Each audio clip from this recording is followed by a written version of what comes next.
نبی کریم علیہ السلام نے فرمایا قیامت کے دن کچھ لوگوں کو اللہ تعالیٰ نور کے منبر عطا کرے گا اور ان کے نورانی چہرے چمکیں گے.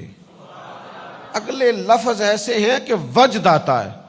حضور فرماتے ہیں وہ نہ نبی ہوں گے نہ شہید ہوں گے، لیکن نبی اور شہید ان کا مرتبہ دے کے رشک کریں گے. انبیاء اور شہداء ناز کریں گے، کہیں گے واہ کیا شان ہے، کیا مرتبہ ہے، کیا منصب ہے. تو پھر انبیاء اور شہداء اللہ کی بارگاہ میں عرض کریں گے مالک یہ کون ہے جن کا اتنا مقام ہے؟ تو رب کریم فرمائے گا یہ وہ لوگ ہیں جو فقط میری رضا کے لیے ایک دوسرے سے محبت کیا کرتے. اور وہاں حضور نے یہ آیت بھی تلاوت کی، الا ان اولیاء اللہ لا خوف علیہم ولا هم یحزنون.